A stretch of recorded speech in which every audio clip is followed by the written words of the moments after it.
That's one thing I think you have in common with the Philippines. Alexandra Ila lauds the super hospitable Brazilian fans whilst competing in Sao Paulo.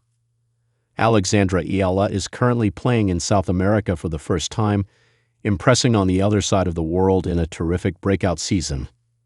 As well as receiving a lot of praise for her tennis, she gave some out for the fantastic support she has obtained in Brazil.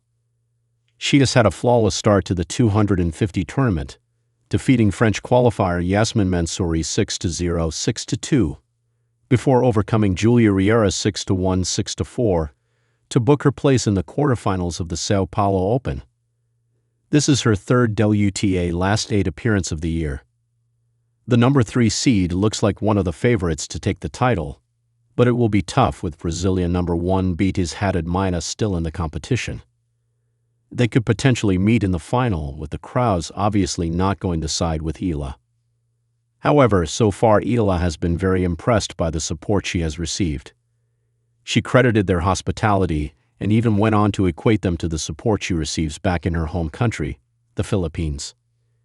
During her post-match interview after her last 16 victory, Ila said, "I said the other day that the Brazilians are super hospitable. That's one thing I think you have in common with the Philippines, so I'm feeling at home. I love the atmosphere tonight." The Brazilian fans and culture have found a special place in the 20-year-old's heart. In her first time visiting South America, Ila revealed that she wants to learn more about the culture of the continent. However, she is keeping tennis as her main focus as she targets a second WTA title. "Yeah, as you said, Brazil, this is my first time, so I'm excited to see the place," she said, speaking to Brazilian media. "I've heard a lot of good things about it, and it's my first time in South America in general. Aside from the title, I'd love to learn more about the culture and, of course, tennis-wise, I think my goal is to keep the level that I have in every match. You know, you learn something new." Ila striving for second WTA title.